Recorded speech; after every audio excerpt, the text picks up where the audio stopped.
bienvenidos a Homo Cognito 15 Fitona Priesa Sagari. Gracias por suscribirte, por darle clic a la campanita, por dejarme en la caja de los comentarios tu comentario y tu me gusta. Parte número 14 de lo que pasó detrás de la Antártida. Así le quisimos poner el título porque, pues obviamente, son cosas que están documentadas y que, pues obviamente, ya hemos venido dando un seguimiento a lo que es este libro del doctor Michael Salla, en el cual, si quieres comprarlo de primera mano, ahí está en la plataforma de la A. Y aparte de todo, pues si tienes el suficiente nivel de inglés, pues llégale. Eso es lo que yo digo, no me creas a mí el bendito. Ahora sí que investigalo, corrobóralo y ten tu propio criterio sobre todo lo que hemos vertiendo en esta página de YouTube, que pues afortunadamente pues somos un público selecto en el cual no nos dejamos llevar por gente charlatana que nada más cuenta historias de fantasías. Aquí, papelito en mano, libro en mano y te digo los autores y todo, por si quieres corroborar por ti mismo la información o por ti misma. Y bueno, en este video pues hemos hablado desde el capítulo 1 de cómo estuvo todo el entinglado con lo que respecta a la segunda conflicto mundial con el señor del bigote. Por otro lado también vimos cómo María Orsic contactó a los de Alpha Centauri. De ahí se empezaron a hacer estos objetos voladores no identificados de ingeniería inversa. No solo eso sobre de la ingeniería inversa, sino también cómo se fueron a la Antártida, cómo le entró al Guateque Estados Unidos, cómo no solamente Estados Unidos le entró a todo eso desde los 40, sino cómo fue evolucionando también con ciertos presidentes, quitando mitologías, cuentos, teorías conspirativas y con gente que estuvo en el lugar de los hechos. Punta angular William Tompkins, que también fue uno de los primeros desclasificadores. Antes de proseguir con lo que dice este libro, también nos puedes aportar a través del supercorazón de las supergracias. De igual manera, a través del Mercado Pago o a través del código QR y ingresas a mi cuenta de PayPal. Voy a continuar con esta desclasificación. Llegamos al punto álgido de Kennedy. ¿Qué pasó con JFK? Y sobre todo el entramado con el MJ12 y cuestiones que están como de no creerse. Definitivamente, pero pues están los documentos que también hemos narrado que desgraciadamente quisieron deshacerse de toda esa información, pero esa información logró ser recabada. Y aquí te he mostrado unas cuantas cosas que vienen en este libro. Bueno, dice, para ir más allá de la implementación de tratar de, bueno, de quitarle la vida a el directivo, como se le denominaba, de acuerdo con instrucciones clasificadas que él recibió cuando el directivo fue confiado por él, por Dulles, a finales del 61. La directiva aprobó que el grupo del MJ, los cuales Angleton de hecho había respondido. El desvivimiento de este directivo estaba crípticamente escrito, insinuando que el grupo del MJ12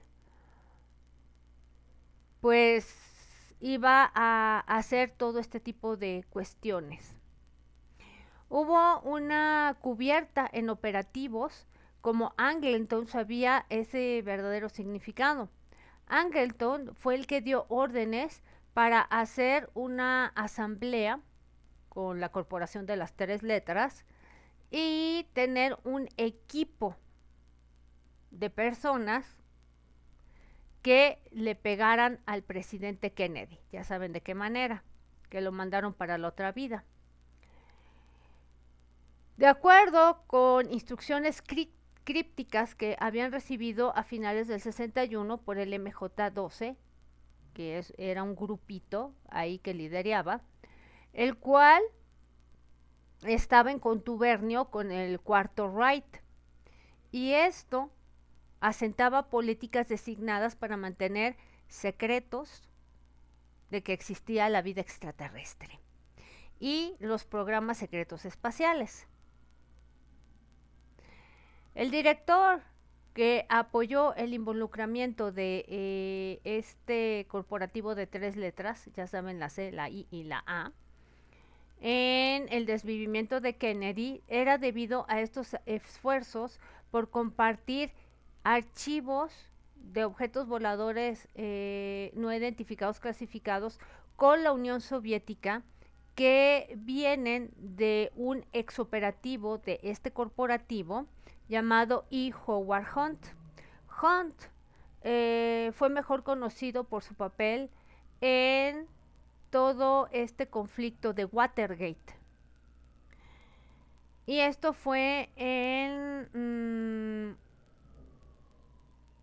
los cuarteles nacionales democráticos, en el Hotel Watergate. El juicio de Hunt cautivó al estado de Washington y se convirtió como el escándalo de Watergate. En uno de los de estas cintas de Nixon, el expresidente discutía la importancia de Hunt y tenían información que era todo esto que le habían hecho a Kennedy. Nixon le dijo a su jefe de personal, H.R. Haldeman, muy mal el tener a este tipo de Hunt. Ah, tú sabes. Y él sabe también mucho de lo que ha estado involucrado. Nosotros pasa que sabíamos eso y se vuelve en un todo. Esto involucrado con las cuestiones cubanas, que fue un fiasco y bueno, hizo que el FBI y la corporación de las tres letras se vieran mal. Y pues hizo que Hunt se viera mal. Y eso hizo que todo explotara. Uy, la valla de cochinos. Lo cual nosotros pensamos que fue muy desafortunado para la corporación de las tres letras. Y por el país en ese momento y por la política extranjera americana. Y es justamente mejor y vamos a dejarlo asentado.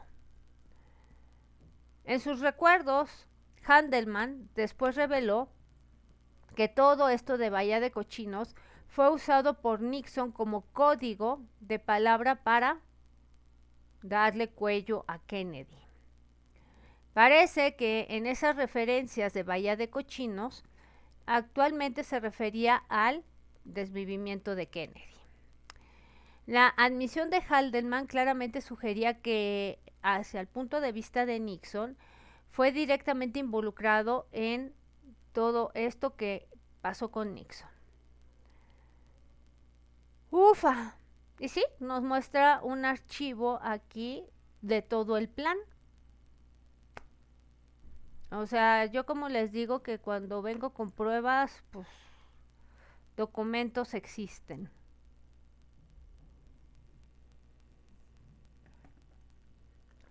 En su famosa última confesión a su hijo, en San John o San Juan en el 2007, Hunt confirmó su involucramiento con la Corporación de las Tres Letras para tener un equipo de pumpuneos para planear el desvivimiento.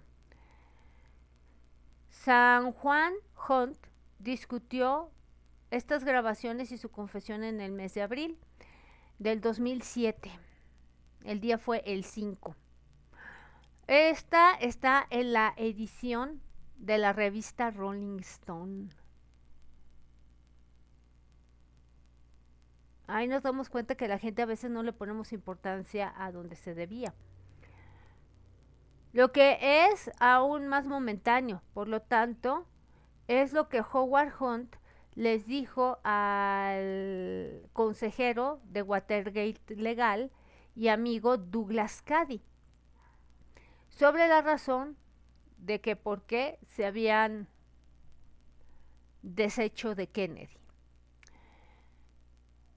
En el mes de noviembre de 2017, en una entrevista con el veterano e investigador ufológico Linda Moulton Howe,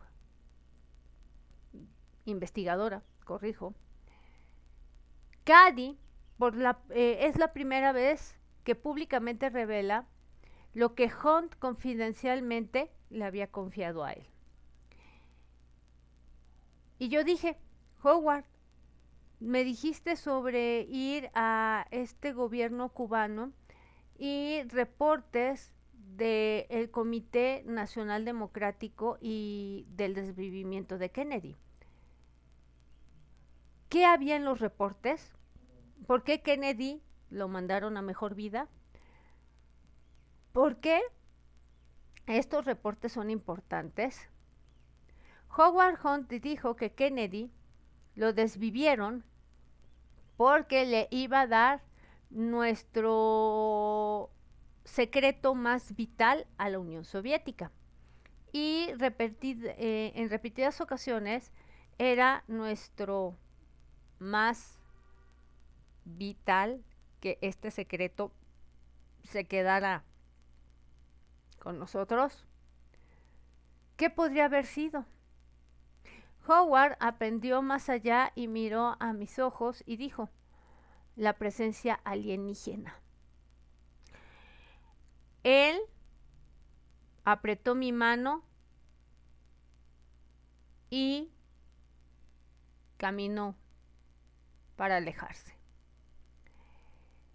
La desclasificación de Cady de lo que Hunt le había confiado era extraordinario, desde que proporciona corroboración poderosa de que el plan de Kennedy era cooperar con la Unión Soviética en tener acceso a archivos clasificados de la Corporación de Tres Letras, que era un gatillo para que le quitaran la vida.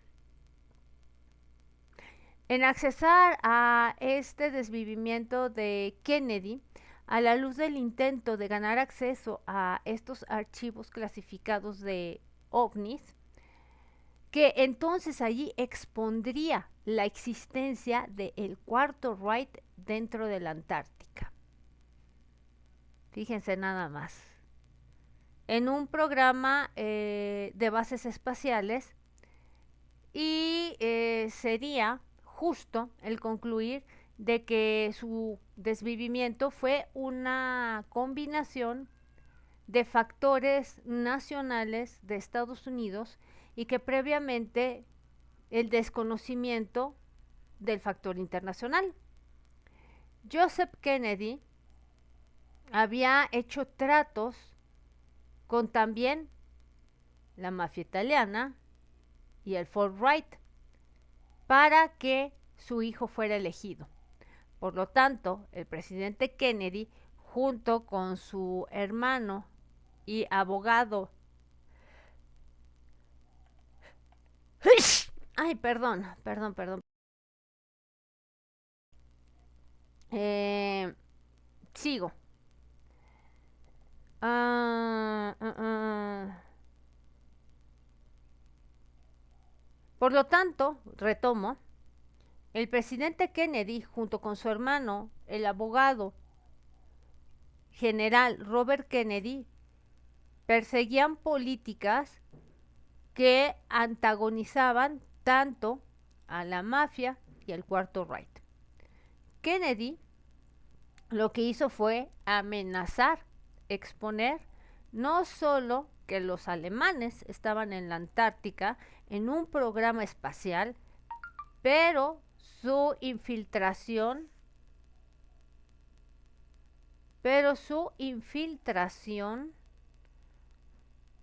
de el complejo industrial militar.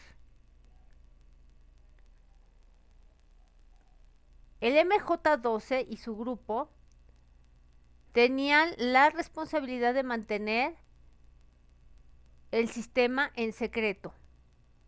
Y esto era que era mejor quitar a Kennedy a través de 8 directivos y darle a la Corporación de las Tres Letras de Contrainteligencia y al jefe James Angleton, todo esto en 1961. Angleton es por eso que fue el intermediario para lo que era la afluencia de elementos poderosos domésticos o nacionales y extranjeros que sentían que Kennedy los había traicionado. Y fue una amenaza a futuras operaciones y por eso lo querían sin vida. El desvivimiento de Kennedy marcó, ahora sí que, una brecha en la República Americana y la influencia siniestra del Cuarto Reich por sobre todo los aspectos de la vida norteamericana. Ya estamos hablando de nuestro país vecino de arriba hasta la era actual. Eso es lo que nos dice Sala. Vamos a enfilarnos en el capítulo 9, que Siemens estaba implicado en rastrear lo que era trabajos forzosos y esclavos en el espacio. Qué maravilla, ¿verdad? Y la gente sin saber todo este tipo de información. Luego, ¿por qué nuestro abuelito consentido, en un video pasado, está sufriendo de cuestiones de salud? Es, ha revelado cosas muy importantes de que si no están estos libros y no fuera verdad, ¿por qué están muy atentos a lo que él hace? Es mejor que cualquier parafernalioso de las redes que sigue virtiendo mentiras. La historia de Siemens de trabajos forzosos. Por lo más grande de Europa hay una compañía el día de hoy de ingeniería, Siemens AG. Es el mayor corporativo de contratistas para la construcción de llaves, componentes y prototipos de naves espaciales, desarrolladas secretamente durante el conflicto segundo en la Alemania nazi y en la Antártica. A través de un periodo turbulento, Siemens ya tenía una decisión lógica para secretamente apoyar la infraestructura industrial a los alemanes de la Antártica en programas espaciales debido a su ingenuidad, liderazgo y poder industrial. Durante la WW2, que ya saben a qué nos referimos, y inmediatamente después de que Siemens fuera la cabeza de Hermann von Siemens como ahora sí que director en lo que era la química, la física, quien era el director de Siemens and Halske AG, que se fundó en 1847, y su compañía hermana Siemens Stückerwerke AG, fundada en 1903. Estas dos y terceras de Siemens que estaban pues fuera de la vista, Siemens and Reiner Werker, fundada en 1932, estaba combinada en 1966 para formar el presente día en Siemens AG y actualmente emplea 350,000 personas. Recordemos que este libro es del 2018, por ahí. La gente alrededor del mundo y al año físico del 2016 generaba 80 billones de dólares en activos. Después de que vencieron a la Alemania nazi, Hermann von Siemens fue detenido el 5 de diciembre de 1945 para un interrogatorio sobre las compañías de Siemens usadas como trabajos forzosos. De acuerdo con un archivo público, él fue llevado a juicio en Nuremberg como prisionero y fue prisionero también de conflictos, por no decir la palabra gay, que ya saben cuál es, en cargos, pero finalmente no hubo que perseguir.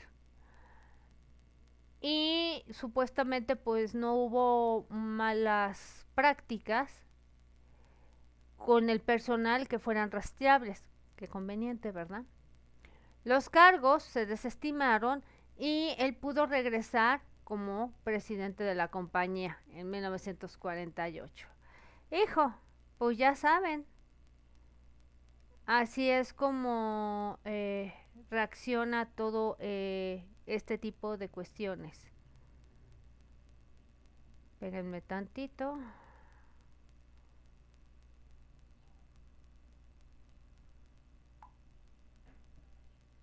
Espérenme. Ahí está. Es cierto que von Siemens podría tener que fue duramente interrogado sobre su conocimiento de Siemens, la participación en las compañías y en la construcción de naves espaciales por los nazis y programas de la Antártica. Como se notó a principios, esto es todo pero certero que las compañías de Siemens habían establecido subsidiarias en la Antártica y se mudó mucho equipo y recursos ahí. Es muy posible que su cooperación fuera factor de que se lanzara sin juicio para resumir el liderazgo de las compañías de Siemens. A pesar de que von Siemens lanzara sin cargos aledaños que se les fueran inscritos de que él estaba haciendo mal, las compañías de Siemens fueron intensamente usadas como trabajos forzosos y en muchas de sus empresas siempre se escondió que ahí funcionaba la Alemania nazi. Tomó décadas, pero en septiembre de 1998, el día 24, Siemens AG decidió compensar a las víctimas que eran ex empleados por trabajos forzosos y seguido a un reporte que hizo The Associated Press, que es la prensa asociada, donde se describía que Siemens anunciaba planes un día miércoles para dar 12 millones de fondos para compensar a los extrabajadores en trabajos forzosos que trabajaron para la firma por los nazis durante el conflicto segundo mundial. Casi un año y en el 150 aniversario de las celebraciones, la compañía insistió que no podía hacer más que expresar que profundamente lo sentían, después de que los usaron tanto tiempo, imagínense. La compañía que estaba puesta en Múnich, Siemens, con sus fondos, dieron 4.3 millones para pagar a los judíos. Esto fue en una conferencia en 1961 para proporcionar ayuda humanitaria para las víctimas. Siemens estima que entre 10,000 y 20,000 personas fueron trabajadores de forma forzosa y trabajaron en tiempos de conflicto en sus empresas. El papel de Siemens se sabía que en los tiempos de conflicto usaba estos trabajos forzosos y los esfuerzos para compensar a las víctimas y fue un paso en la dirección correcta, pero el monto de la compensación y los fondos, cuando se comparaban con 20,000 personas abusadas, era de pena ajena y era no creíble, que ellos pensaban que pues con ese dinero podían resarcir el daño. Su conocimiento venía de 40 años después de los eventos en cuestión. Y esto lleva a preguntas que causan problemas. Si es que la compañía era sincera o simplemente lo que deseaba era dejar de lado estas acciones de demandas que habían interpuesto, que estaban bajo los Estados Unidos, lo cual prometía que fuera premiado más allá de estos extrabajadores de trabajos forzosos, imagínense. Dice, la amenaza de las demandas habían levantado presión a las firmas alemanas para pagarles directamente y decían que cientos de personas en campos de concentración, mayormente los judíos, fueron forzados a trabajar en estas empresas. Hoy se le llama empresas, en aquella época pues eran fábricas. Los abogados que representaban a los extrabajadores de trabajos forzosos criticaron a Siemens, y así como lo hicieron con Volkswagen, por implementar un fondo para dejar de lado pagos grandes en una demanda que pudiera ser más demandable. Siemens buscaba una alternativa que fuera más barata. Dijo un abogado de Múnich, Michael Whitty, quien con un colega demandaron en Estados Unidos. Dice aquí Sala, los lectores podían perdonar por creer que la compensación de trabajadores que ya pues habían servido ahí y que ya eran ex trabajadores era un asunto muy largo del pasado y que no solo estaba asociado con un terrible capítulo en nuestra historia reciente. Por lo tanto, hay un informante creíble y un testimonio que tales prácticas continúan y Siemens todavía está involucrado. ¡Qué barbaridad! Los billones que se cubrieron en edificios de Siemens o de RFID chips que pueden rastrear el trabajo forzoso. William Pawelek hacía operaciones de computación y era un experto en programación de la Fuerza Aérea de Estados Unidos, quien empezó su propia compañía electrónica de seguridad y trabajó en alto perfil para los contratistas de Estados Unidos de defensa, tales como SAIC y EGIG, y recibieron seguridad de alto nivel clarificado y tuvieron acceso a muchos proyectos clasificados. Anterior al 2001, Pawelek decidió el revelar lo que él sabía sobre los proyectos profundos negros, que estuvieron escondidos con tecnologías avanzadas al público de Estados Unidos. Él le dio una entrevista al doctor Steven Greer, que hasta ahorita lo hemos seguido oyendo a través de investigadores, con instrucciones estrictas que no solo serían publicadas después de su fallecimiento. Él falleció el 22 de mayo del 2007 y el video fue publicado póstumo el 14 de diciembre del 2010.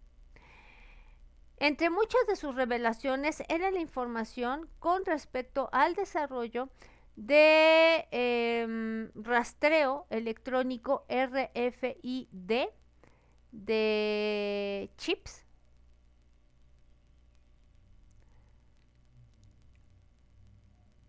que fueron desarrollados a principios de 1979.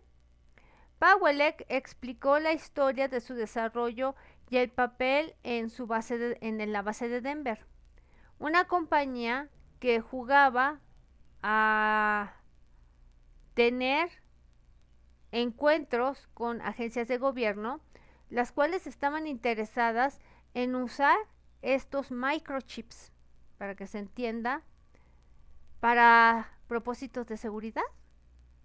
En esta entrevista de video, el doctor Greer Pawelek dijo: en el momento en que la industria de seguridad tenga a muchos de nosotros con muchas preocupaciones sobre el rastreo y para localizar gente que ha sido sustraída, particularmente lo que está pasando en Europa, en ese momento donde tienen a oficiales de la OTAN, aún el primer ministro de Italia sustraído, estas personas le sacaron mucha información o fueron brutalizados o ambos. En lo que son las metas de la industria, que se desarrolle esta tecnología que nos permita rastrear a estas personas o localizarlas rápidamente. Esperamos salvar sus vidas, pero con una base secundaria para mantenerlos de que ellos sean drenados o se les saque información clasificada. Ahí nomás. Él explicó más allá que estos chips de rastreo eran muy pequeños y que tenían el tamaño de una píldora, que tenían muchas funciones. Ahora, esta píldora en particular en forma de aparato, a cada minuto tiene mucha flexibilidad en sus capacidades. Es básicamente como un transpondedor o como que manda señales de respuesta. Y tú puedes mandar una frecuencia a él y te va a responder de regreso, lo cual es un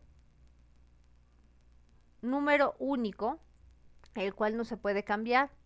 Una vez que este chip es hecho o ya está hecho, todavía tiene muchas capacidades que podrían ser agregadas,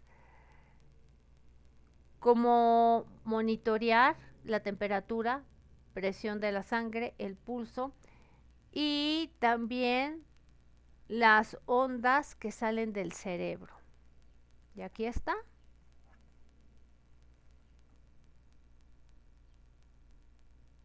Para la gente que cree que esto es pura ciencia ficción.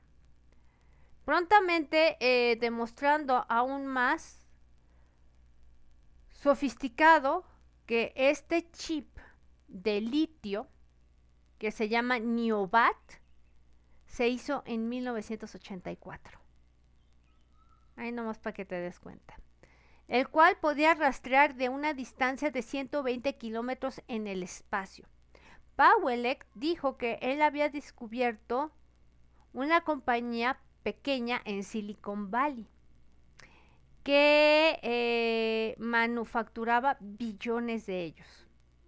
Él aprendió que después de que se hicieron billones y billones de estos pequeños chips, la empresa la cerraron un año después y toda esa información de esos chips habían desaparecido. Esta compañía pequeña era responsable por hacer billones de estos rastreadores, de acuerdo con Pawelek. Y era una división o eran electrónicos europeos a gran escala de una firma que ellos habían planteado. Siemens estaba preocupado de por qué habían construido estos chips y quién sabe qué les había pasado a ellos. Y que habían construido billones en volumen. Son tan pequeños que son de 6 pies y hicieron cientos o millones de ellos y desaparecieron. ¿Dónde los metieron? Sepa usted que quién sabe, ¿no? La declaración de Pawelek es muy significativa desde que muestra cómo un conglomerado gigante como Siemens puede fácilmente asentarse en Estados Unidos con subsidiarias para construir productos que son pues útiles en los programas secretos espaciales alemanes en la Antártica. Y entonces disolvieron la subsidiaria de un modo que era muy difícil de rastrear y de investigar. Pawelek lo que hizo fue describir cómo su colega Bob, la ex cabeza de seguridad del Departamento de Estado de Estados Unidos, le quitaron la vida en Nairobi, en Kenia, porque estaba acercándose demasiado a aprender sobre las personas que habían ganado control por sobre esta tecnología de chips y habían construido billones de ellos por propósitos desconocidos. De acuerdo con Pawelek, la gente detrás del desvivimiento de Bob se había infiltrado en la militar de Estados Unidos, en un complejo industrial a su más alto nivel y podría intimidar y silenciar a cualquiera. Así se las gastan, ¿eh? Dice, Bob le quitaron la vida y fue de un golpe. Y siempre preocupándome a mí hasta el día de hoy que se acercó demasiado a quien estaba involucrado con estos chips implantables de tecnología que estábamos intentando. Por un par de años, entonces, calladamente, tratando de encontrar quién lo había hecho sin que el gobierno se diera cuenta y que seguía en producción. Por lo tanto, es una habilidad total en penetrar en cualquier modo y en cualquier lado de nuestro gobierno y localizar qué es lo que pasa en un instante.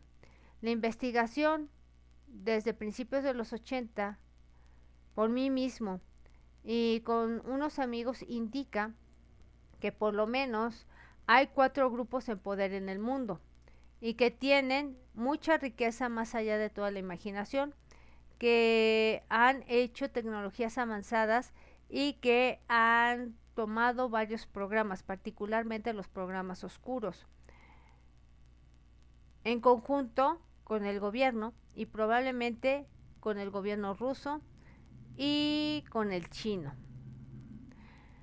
Políticas entre ellos, así como sabemos, y no es lo mismo.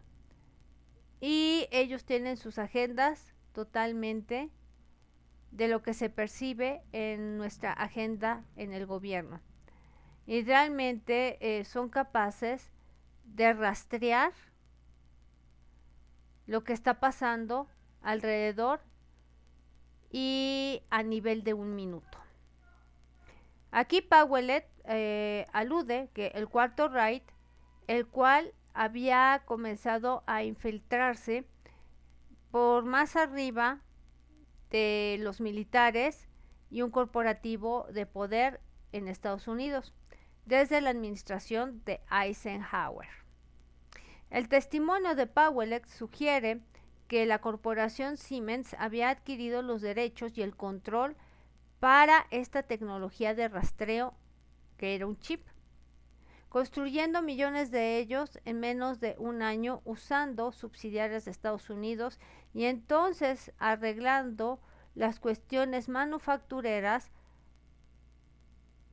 en plantas para estar de cerca con toda la información.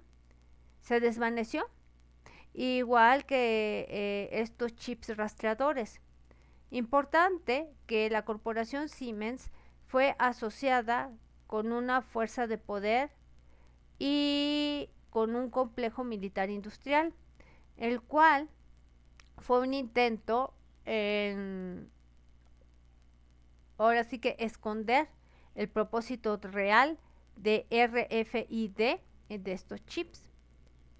Esta fuerza escondida poseía el poder de remover a cualquiera que se acercara y que supiera la verdad, aún la cabeza de seguridad de la Embajada de Estados Unidos.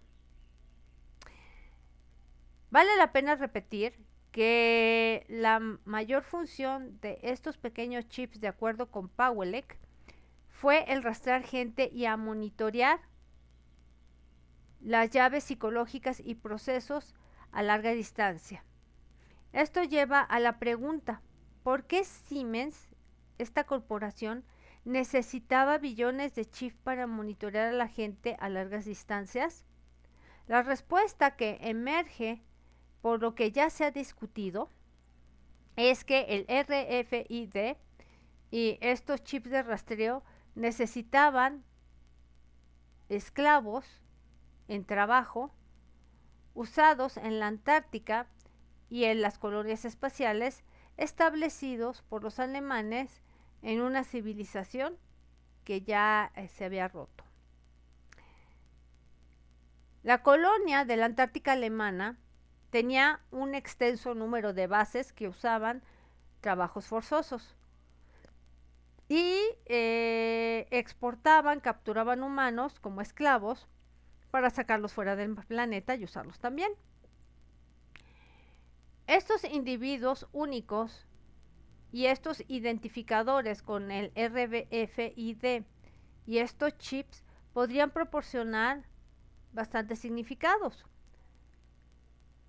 Por cualquiera que hubiera comprado o adquirido el trabajo forzoso, sería capaz de monitorear sus activos humanos usando un satélite de avanzada de supervivencia en sistemas apoyados tales como las perturbadoras conclusiones que vienen de William Tompkins y Corey Goode, los cuales son testimonios de dentro de esos corporativos y han revelado muchos detalles de los programas secretos espaciales alemanes operando fuera de la Antártica.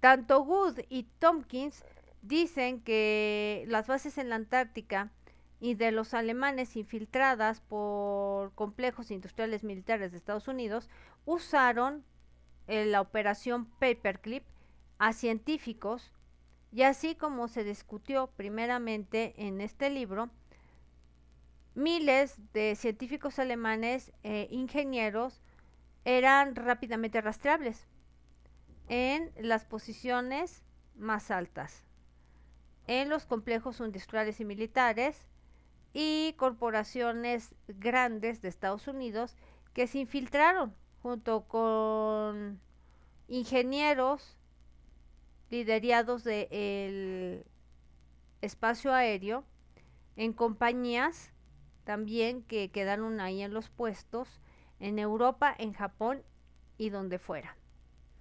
La compañía Siemens, con su largo historial de ser un proporcionador grande de armamento por estos militares alemanes, era un conducto natural para la penetración más allá de los complejos industriales militares y Pawelek había aprendido sobre la extraña influencia que se ejercía sobre el complejo industrial militar por las élites alemanas, donde se viajaba a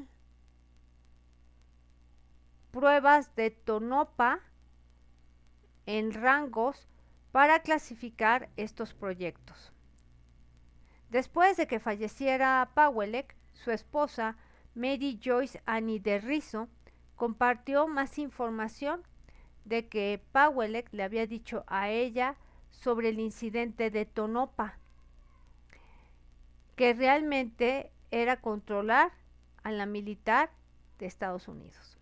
De Rizzo compartió su información en una entrevista que ella dio sobre el testimonio de Pawelek, lo cual representaba el proyecto de desclasificación de Greer. Y es un video donde dice que todo esto comenzó cuando se le llamó para dar lo que pensaron que era un proyecto regular en estatus y se reportó a Tonopah. Este encuentro fue sostenido y duramente controlado en un cuarto que fue construido como la caja Faraday, haciendo imposible la comunicación de que entrara o saliera de un cuarto sellado. Había maletines, papeles, páginas y cualquier forma de identificación que no estuviera permitida en ese encuentro. Solo había generales que podían reconocerse por los uniformes. La tensión fue realmente alta y Bill se sorprendió qué tan nervioso estaba el general de alto rango. Él sabía algo grande que estaba sucediendo. Bill vio un jet privado escoltado por dos de los jets militares que aterrizaron en Tarmac. Sorpresivamente, este jet privado pues rodeó todo el perímetro del edificio donde estaban y el encuentro fue programado para escoltar a estos jets que partieron. Había un hombre muy imponente que se paró de ese jet y entró al cuarto. Era relativamente alto, usaba un traje muy caro europeo, sus zapatos y su maletín también igualmente eran lujosos y había ahí con él un guardaespaldas a su lado. Se veía que era una persona muy aristocrática y habló con un acento alemán. El cuarto estaba electrificado, con tensión, había nervios y cada persona dio su reporte de estatus y ahí se tuvo que contestar unas preguntas. Cuando todo el mundo habló, el hombre alemán les agradeció a ellos por su buen trabajo y simplemente se fue. Nunca lo presentaron, no se identificó en ningún modo.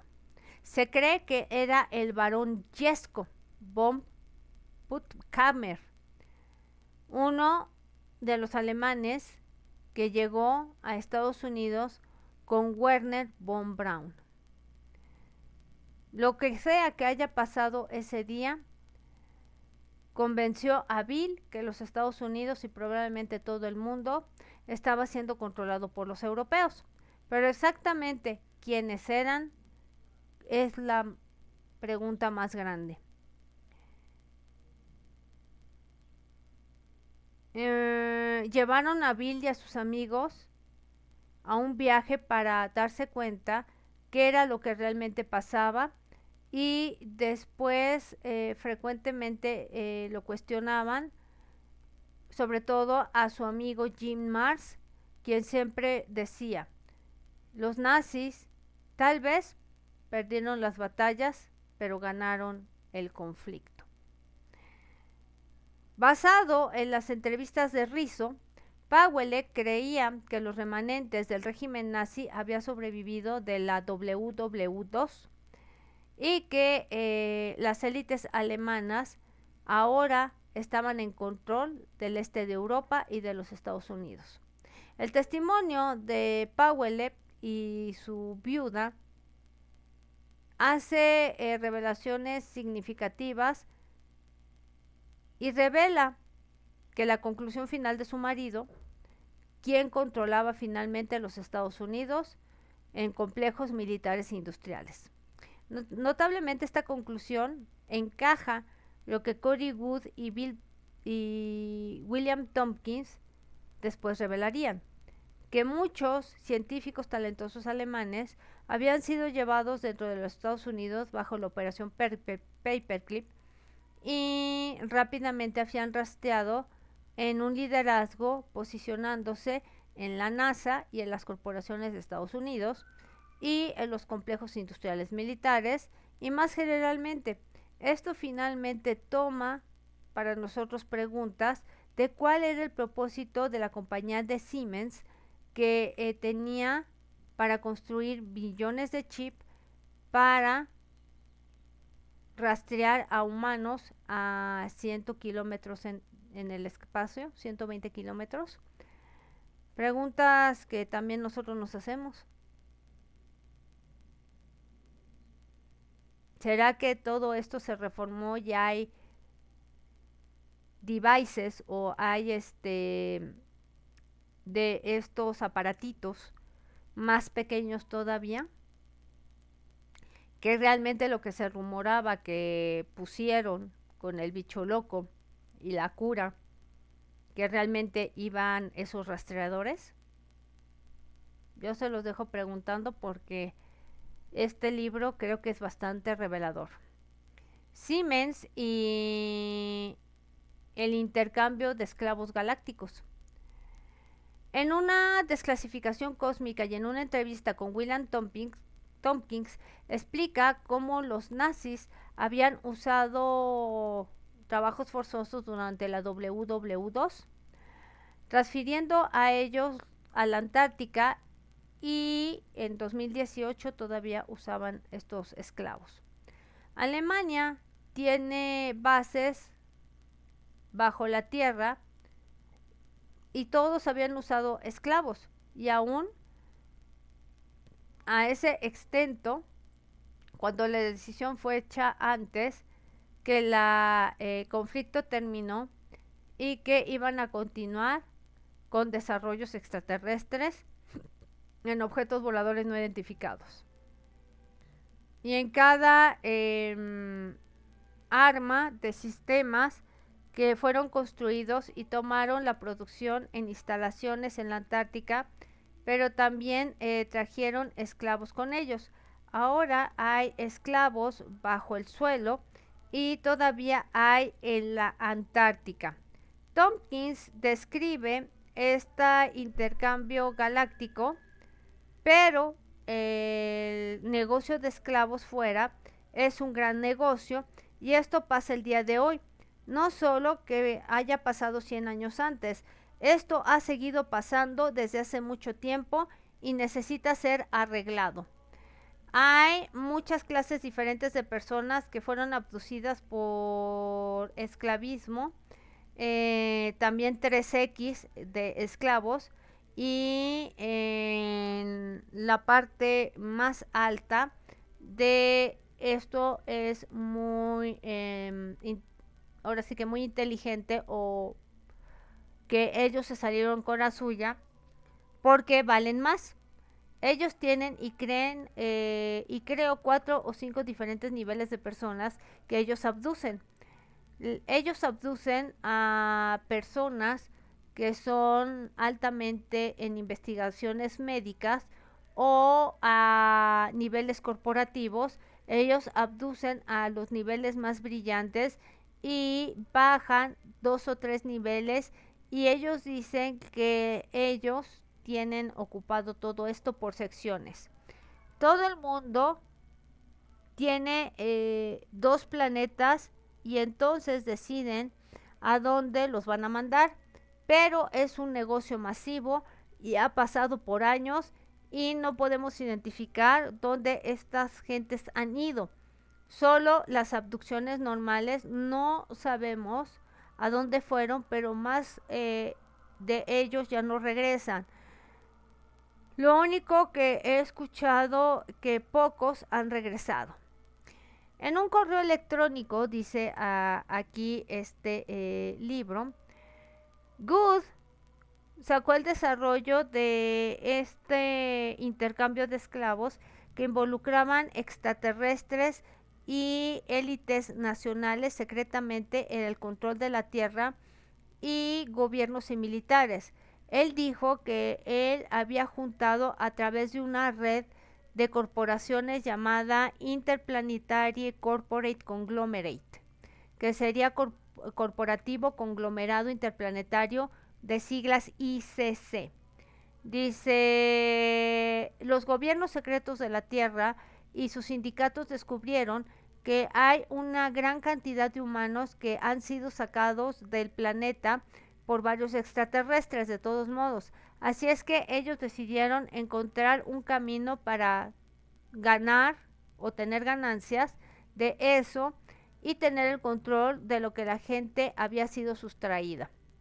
En arreglos anteriores, ellos se les prometió recibir tecnología y especímenes biológicos para permitirles a grupos que abdujeran humanos, pero los extraterrestres raramente cumplían sus promesas y ellos desarrollaron esta infraestructura ICC en nuestro sistema Sol, en conjunto con tecnologías avanzadas que algunos de cientos de grupos extraterrestres viajan a través de nuestro sistema, donde están interesados en obtener, y ahora tienen la habilidad de pues tener a invitados no deseados entrando al espacio de la Tierra. El Cabal ICC entonces decidió usar el tráfico humano como uno de los recursos de agresión interestelar. Tompkins y las revelaciones de Good proporcionan una respuesta de por qué la compañía de Siemens quiso construir estos chips rastreables con identificadores únicos. Y es altamente que estos chips fueron usados para monitorear el intercambio de esclavos, así como labores forzosas en la Antártica y en colonias secretas en Marte y en otros lados con nuestro sistema solar. satélites o naves espaciales que podían ser rastreados por el RFID que estaban enlazados con los humanos. Es por eso que proporcionan programas espaciales alemanes de inteligencia en donde o cómo se hizo la labor de trabajos forzados y cómo estaba siendo usado. Ya se había establecido que en 1998 Siemens AG conocía su involucramiento en la práctica nazi de usar labores forzosas y ellos accedían a compensar esos trabajadores que trabajaron de forma forzosa de sus compañías. Siemens públicamente había anunciado un número estimado entre 10,000 a 20,000 víctimas. Si los testimonios de Powell, Tompkins y Good son certeros, entonces el número de víctimas que continúan estas prácticas en secreto de labores forzosas de intercambio de esclavos en el espacio se vuelve increíblemente grande. Esto de rastrear a las víctimas en intercambios de esclavos ilícito a través del pequeño chip de RFID y de la corporación Siemens es cómplice. Eventualmente Siemens y otras corporaciones involucradas en la explotación y labor forzosa en secreto en colonias espaciales secretas o intercambio esclavista. Eventualmente hay que confesar que su involucramiento debe de enfrentar justicia y compensar a las víctimas de estos crímenes que no se han desclasificado en contra de la humanidad. Esto solamente va a ocurrir después de que la verdad emerja sobre los eventos en la Antártica y cuando los sistemas secretos implementados hay que sobreponerse. Esto es lo que tenemos de este capítulo bastante complejo. Ya saben dónde están terminando los esclavos, porque hay tanta gente desaparecida, porque niños desaparecen día con día, a dónde los llevan. Y esto develaría que todavía hay gente charlatana que sigue pensando que muchos extraterrestres hicieron cosas de buena onda y que nada más existen los reptiles y existen nada más los grises. Ay, pobre gente que todavía cree en barbaridad y media. Aquí tenemos información real, apoyada y sustentada en libros de investigación. Por mi parte es todo. Esta fue Prisa Sagari. Que tengas buen día, buena tarde, buena noche. Suscríbete, dale click a la campanita, déjame en la caja de los comentarios tu comentario y tu me gusta. Y no crean, vamos a seguir poco a poco desmenuzando este libro. Bye bye.